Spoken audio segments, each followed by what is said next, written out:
വളർച്ചയുടെ പടവുകളുടെ മറ്റൊരു അധ്യായത്തിലേക്ക് എല്ലാ പ്രിയ ശ്രോതാക്കൾക്കും സ്വാഗതം. കുട്ടികളുടെ വളർച്ചയുടെ ഓരോ ഘട്ടങ്ങളിലും നാം ശ്രദ്ധിക്കേണ്ട കാര്യങ്ങൾ ഇതാണ് ഈ പരിപാടിയിലൂടെ നിങ്ങളിലേക്ക് എത്തിക്കുന്നത്.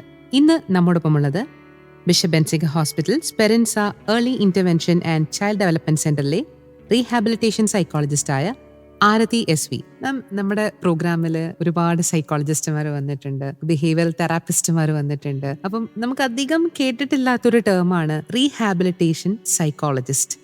മാമിന്റെ റോൾ എന്താണ്? അത് നമ്മൾ കുട്ടികളുടെ ഒരു പരിപാടിയായിട്ട് ബന്ധപ്പെട്ടാണല്ലോ നമ്മൾ ഈ പ്രോഗ്രാം ചെയ്യുന്നത് തന്നെ. ഇതിൽ മാമിന്റെ ഒരു റോൾ എന്താണ്?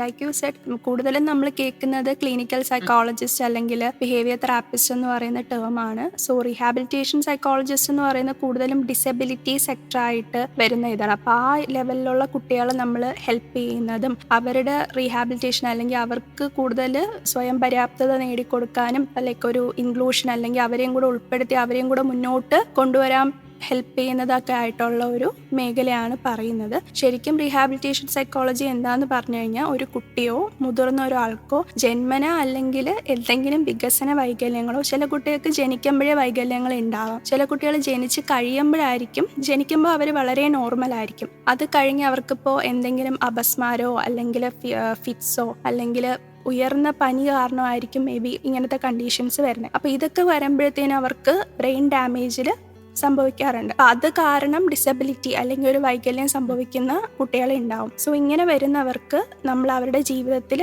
മാറ്റങ്ങൾ കൊണ്ടുവരാനാണ് നമ്മൾ ശ്രമിക്കുന്നത്. ആ മാറ്റങ്ങൾ എന്ന് പറയുന്നത് അവർക്ക് തൊഴിലിലൂടെ ആയിരിക്കാം, അല്ലെങ്കിൽ പഠനത്തിൽ സഹായിക്കുന്നതായിരിക്കാം, അല്ലെങ്കിൽ സ്വയം പര്യാപ്തത നേടിക്കൊടുക്കാനുള്ള പരിശീലനമായിരിക്കും നമ്മൾ കൊടുക്കുന്നത്. അപ്പം ആ മാറ്റങ്ങളെ മനസ്സിലാക്കി അവരെ കൂടുതൽ മുന്നോട്ട് കൊണ്ടുവരാനായിട്ട് ഹെൽപ്പ് ചെയ്യുന്ന സഹായിക്കുന്ന ഒരു മനഃശാസ്ത്ര മേഖലയാണ് റീഹാബിലിറ്റേഷൻ സൈക്കോളജി എന്ന് പറയുന്നത്. മാം, റീഹാബിലിറ്റേഷൻ സൈക്കോളജിസ്റ്റ് ആരാണെന്ന് പറഞ്ഞു. അപ്പം എന്തെല്ലാമാണ് മാം ഇതിൽ ഡീൽ ചെയ്യുന്നത് എന്നും പറഞ്ഞു. സാധാരണ ക്ലിനിക്കൽ സൈക്കോളജിസ്റ്റും റീഹാബിലിറ്റേഷൻ സൈക്കോളജിസ്റ്റും തമ്മിലുള്ള ഒരു വ്യത്യാസം എന്താണ്? ക്ലിനിക്കൽ സൈക്കോളജിസ്റ്റ് നമ്മൾ പൊതുവെ ടേംസ് കേട്ട് പരിചയമുള്ള ഒരു വാക്കുകളാണ്. നേരെ മറിച്ച് റീഹാബിലിറ്റേഷൻ സൈക്കോളജിസ്റ്റ് എന്ന് അധികം നമ്മളാരും കേൾക്കാത്ത ഒരു ടേം കൂടിയാണല്ലോ. റീഹാബിലിറ്റേഷൻ സൈക്കോളജിയുടെ ഒരു പ്രധാന ലക്ഷ്യം അല്ലെങ്കിൽ ഉദ്ദേശം എന്തൊക്കെയാണ് മാം? ഒരു റീഹാബിലിറ്റേഷൻ സൈക്കോളജിസ്റ്റ്, ഇപ്പം അത് എങ്ങനെയാണ് ഒരു റീഹാബിലിറ്റേഷൻ സൈക്കോളജിസ്റ്റിലോട്ട് ആവുന്നതെന്ന് ചോദിച്ചു കഴിഞ്ഞാൽ നമ്മൾ ആസ് യൂഷ്വൽ നമ്മൾ ഗ്രാജുവേഷൻ BSc കഴിയും, MSc കഴിയും. അപ്പം MSc സൈക്കോളജി അല്ലെങ്കിൽ ക്ലിനിക്കൽ സൈക്കോളജി വരെ കഴിഞ്ഞ ഒരാളെയാണ് നമ്മൾ ബിഹേവിയർ തെറാപ്പിസ്റ്റ് എന്ന് പറയുന്നത്. അപ്പം ഒരു പടി മുന്നേ എന്ന പോലെ MPhil ഇൻ ക്ലിനിക്കൽ സൈക്കോളജി ഉണ്ട്, MPhil ഇൻ റീഹാബിലിറ്റേഷൻ സൈക്കോളജി ഉണ്ട്. ഇതെന്ന് പറയുന്ന റീഹാബിലിറ്റേഷൻ കൗൺസിൽ ഓഫ് ഇന്ത്യ അംഗീകരിച്ച ഒരു കോഴ്സാണ്. അപ്പോൾ അതൊരു 2 വർഷത്തെ കോഴ്സാണ്. അപ്പോൾ അതുവഴി നമ്മൾ 2 വർഷം റെഗുലർ ആയിട്ടുള്ള ട്രെയിനിങ് സ്വീകരിച്ചു കൊണ്ടിട്ടാണ് നമുക്ക് ഈ ഒരു ഡിഗ്രി നമുക്ക് പ്രാപ്തമാവുന്നത്. സോ ഈ ഡിഗ്രി വഴി നമുക്കൊരു ലൈസൻസ് കിട്ടും, ഒരു ഓൾ ഇന്ത്യ നമുക്കൊരു RCI ലൈസൻസ് കിട്ടും. അപ്പോൾ അതുവഴി നമുക്കൊരു കുട്ടിക്കൊരു IQ അസസ്മെൻറ്റ് പ്രൊവൈഡ് ചെയ്യാനോ അല്ലെങ്കിൽ ഒരു ഡിസബിലിറ്റി സർട്ടിഫിക്കറ്റ് നമുക്കായിട്ട് എന്ത് ചെയ്യാൻ പറ്റും, സർട്ടിഫൈ ചെയ്ത് കൊടുക്കാനും, അവർക്കൊരു ഡിസബിലിറ്റി ഉണ്ട് അല്ലെങ്കിൽ ഒരു കണ്ടീഷൻ ഉണ്ട് എന്നുള്ളത് നമുക്ക് കണ്ടുപിടിച്ച് പറയാനും പറ്റും. ആ ഒരു ഡോക്ടറിനെ പോലുള്ളൊരു റൈറ്റ് നമുക്ക് ഉണ്ടാവും. അതാണ് അതിൽ മെയിൻലി ഉദ്ദേശിക്കുന്നത്. ഇതിൽ തന്നെ വ്യാജവുമുണ്ട് അല്ലാത്തതുമുണ്ട്. ഇപ്പം റീഹാബിലിറ്റേഷൻ സൈക്കോളജി എന്ന് പറഞ്ഞ് ലേബൽ വെച്ച് ഒരുപാട് പേര് വരുന്നുണ്ട്. പക്ഷെ അവർക്ക് ഇപ്പം പൊതുജനങ്ങൾക്ക് അതൊട്ടും അവെയർ അല്ല. ഇപ്പം CDCയിൽ പോകുമ്പോഴത്തേനും സൈക്കോളജിസ്റ്റ് ഉണ്ട്. അപ്പോൾ എപ്പോഴും ചിന്തിക്കാതെ ലൈസൻസ്ഡ് ആണോ, റെഗുലർ മോഡിൽ പഠിച്ച ഒരാളാണോ, അല്ലെങ്കിൽ വെറുതെ വീഡിയോസ് കേട്ട് വന്ന് ഇതാക്കുന്നതാണോ എന്നുള്ളത് മനസ്സിലാക്കാനായിട്ട് എപ്പോഴും അവരുടെ ക്വാളിഫിക്കേഷൻ ചെക്ക് നടത്തേണ്ടത് ഉണ്ടാവണം. ക്ലിനിക്കൽ സൈക്കോളജിസ്റ്റ് എന്ന് പറയുമ്പോഴത്തേനും കുറച്ചും കൂടെ മാനസികപരമായിട്ടുള്ള അല്ലെങ്കിൽ മെൻ്റൽ ഇഷ്യൂസിനെ ട്രീറ്റ് ചെയ്യുന്നവരാണ്. നമുക്കതിലൊരിക്കലും കൈകടത്താൻ പറ്റത്തില്ല. നമ്മൾ ഈ ഓട്ടിസം അല്ലെങ്കിൽ ADHD നമ്മളതിനെ ന്യൂറോ ഡെവലപ്മെൻറ്റ് അല്ലെങ്കിൽ ന്യൂറോ ഡീജനറേറ്റീവ് ഡിസോർഡേഴ്സ് എന്നാണ് പറയുന്നത്. അപ്പോൾ ഈ മേഖലകളെല്ലാം നമ്മളായിരിക്കും ഡീൽ ചെയ്യുന്നത്. മറിച്ച് ഈ ഡിപ്രഷൻ, ആൻസൈറ്റി, ഇപ്പോൾ കുറേ ഫാൻസി ടേംസ് പോലെയാണ് ഡിപ്രഷൻ, ആൻസൈറ്റി, ADHD ഒക്കെ പറയുന്നത്. അപ്പം ആ ഒരു ഫേസ് ഒരിക്കലും നമുക്ക് പറയാൻ പറ്റത്തില്ല. ആസ് എ റീഹാബിലിറ്റേഷൻ സൈക്കോളജിസ്റ്റ് എനിക്കത് നിർണ്ണയിക്കാൻ പറ്റത്തില്ല. പക്ഷേ ഇങ്ങനൊരു ഇതുണ്ട് എന്നുള്ള സംശയിക്കുന്നു എന്ന് പറഞ്ഞ് നമുക്ക് എഴുതി കൊടുക്കാനായിട്ട് സാധിക്കും. സോ ഈ ഒരു റെഗുലർ മോഡിൽ പഠിച്ച് ആ ഒരു റെക്കഗ്നിഷൻ കിട്ടുന്ന ഒരാളെയാണ് നമ്മൾ റീഹാബിലിറ്റേഷൻ സൈക്കോളജിസ്റ്റ് ആയിട്ട് പറയുന്നത്. പിന്നെ എന്തൊക്കെ ചെയ്യും എന്ന് ചോദിച്ചു കഴിഞ്ഞാൽ ഈ പറഞ്ഞ പോലെ നമുക്ക് ഒരു ഡിസബിലിറ്റീനെ മനസ്സിലാക്കിയിട്ട് അവർക്ക് കൂടുതൽ തൊഴിലവസരങ്ങൾ എങ്ങനെ നമുക്ക് നേടിക്കൊടുക്കാം, ആ ഒരു ഇതിനെ ആദ്യം അവെയർ ആക്കേണ്ട പാരൻസിനെയാണ്. ഒരു കുട്ടീനെ നമ്മളൊരു സെൻറ്ററിൽ കൊണ്ടുവരുമ്പോഴത്തേനും അവർക്ക് അമിതമായിട്ടുള്ള ആൻസൈറ്റി അല്ലെങ്കിൽ ഉത്കണ്ഠ അല്ലെങ്കിൽ വിഷമം അല്ലെങ്കിൽ ചിലവർ അക്സെപ്റ്റ് ചെയ്യാത്തൊരു ഇതിലായിരിക്കും നിൽക്കുന്നത്. അപ്പോൾ ആദ്യം നമ്മൾ പാരൻസിൻ്റെ മെൻ്റൽ സ്റ്റേറ്റിനെ മനസ്സിലാക്കി അവരെ നമ്മൾ കൂടുതലായിട്ട് ആ ഒരു റിയാലിറ്റി അക്സെപ്റ്റ് ചെയ്യിക്കുക എന്നുള്ളതാണ് ഫസ്റ്റ് ഫാക്ടർ. എന്ന് വെച്ചാൽ ഇതുകൊണ്ട് കുട്ടിയുടെ ജീവിതം നിന്ന് പോകുന്നില്ല, മറിച്ച് ഒരുപാട് തൊഴിലവസരങ്ങളും സ്വയം പര്യാപ്തത നേടാനും ഗവൺമെൻറ് സ്കീംസും എല്ലാം ഉണ്ട് എന്നുള്ളത് നമുക്ക് പറഞ്ഞ് മനസ്സിലാക്കി കൊടുക്കാനായിട്ട് പറ്റും. പല കഴിവുകളും നമുക്ക് അവരിൽ കണ്ടുപിടിക്കാനും വളർത്തി കൊടുക്കാനും നമുക്ക് പറ്റുന്നുണ്ട്. സോ അതാണ് നമ്മൾ മെയിൻലി ചെയ്യുന്നത്.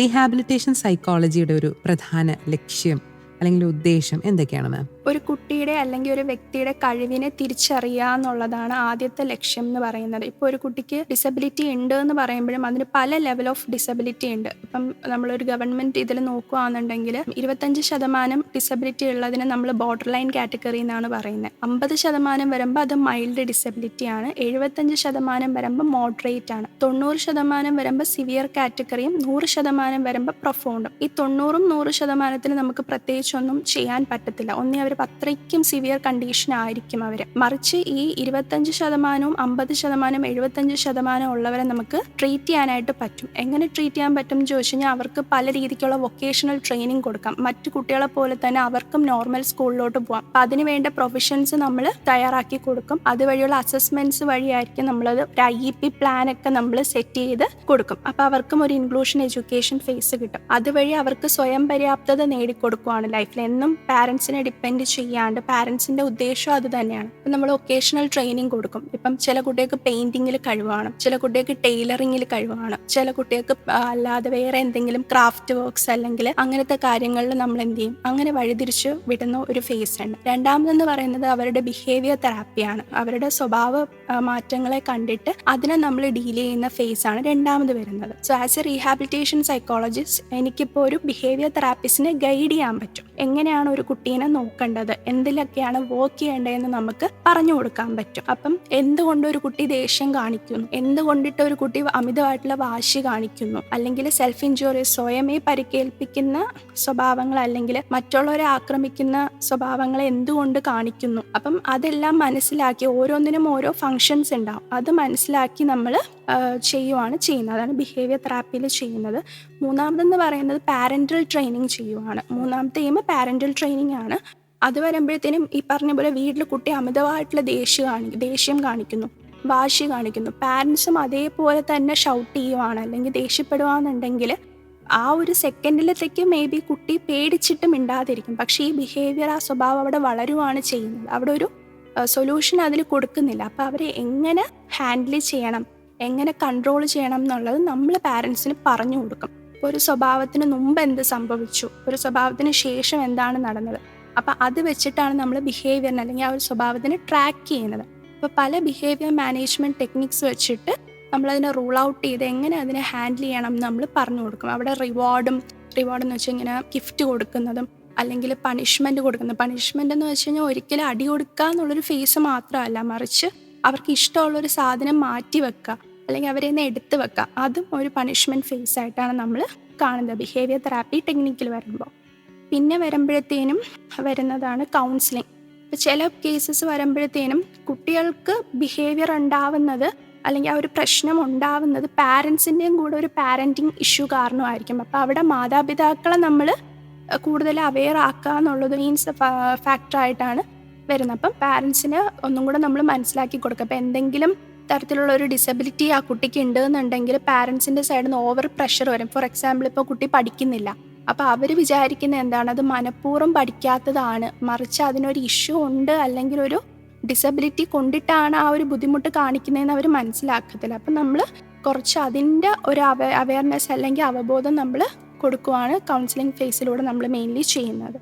പിന്നെ വരുന്നത് കൊഗ്നിറ്റീവ് റീഹാബിലിറ്റേഷനാണ്. കൊഗ്നിറ്റീവ് എന്ന് പറയുന്ന ടേമിൽ തന്നെയാണ് നമ്മൾ ബുദ്ധിപരമായിട്ട് ചെയ്യുന്ന ഒരു കാര്യമാണ്. അത് കുട്ടിയുടെ ഓർമ്മശക്തി ഇപ്പം ചില കുട്ടികൾക്ക് ബിഹേവിയർ തെറാപ്പി പറഞ്ഞ പോലെ തന്നെ ഈ ബിഹേവിയേഴ്സ് മാത്രമല്ല നമ്മൾ ബിഹേവിയർ തെറാപ്പി ചെയ്യുന്നത്. ഇപ്പം അവരുടെ ചില കുട്ടികൾക്ക് ഈ ബിഹേവിയേഴ്സ് ഒന്നും കാണില്ല, പക്ഷേ ശ്രദ്ധ കുറവായിരിക്കും മെയിനായിട്ട് പറയുന്നത്, അല്ലെങ്കിൽ ഓർമ്മ കുറവായിരിക്കും, അല്ലെങ്കിൽ ഭയങ്കരമായിട്ടുള്ള ഉത്കണ്ഠ ഇഷ്യൂസ് ആയിരിക്കും, ഉത്കണ്ഠ അല്ലെങ്കിൽ പേടി, ഭയങ്കരമായിട്ടുള്ള നിരാശ, ഈ ഫാക്ടേഴ്സൊക്കെ ആയിരിക്കും പറയുന്നത്. അപ്പം നമ്മൾ കൊഗ്നിറ്റീവ് റീഹാബിലിറ്റേഷനിൽ വരുമ്പോഴത്തേനും അവരുടെ ഓർമ്മശക്തി കൂട്ടാനും അതേപോലെ തന്നെ അവരുടെ ശ്രദ്ധ വർദ്ധിപ്പിക്കാനും അവർക്കൊരു problem problem solving skill develop ചെയ്യാനും അല്ലെങ്കിൽ ഒരു ഡിസിഷൻ മേക്കിംഗ് സ്കിൽസിലൊക്കെയാണ് നമ്മൾ കോഗ്നിറ്റീവ് റീഹാബിലിറ്റേഷനിലൂടെ കൂടുതലും വർക്ക് ചെയ്യുന്നത്. പിന്നെ വരുന്നതാണ് വൊക്കേഷണൽ റീഹാബിലിറ്റേഷൻ എന്ന് പറയുന്നത്.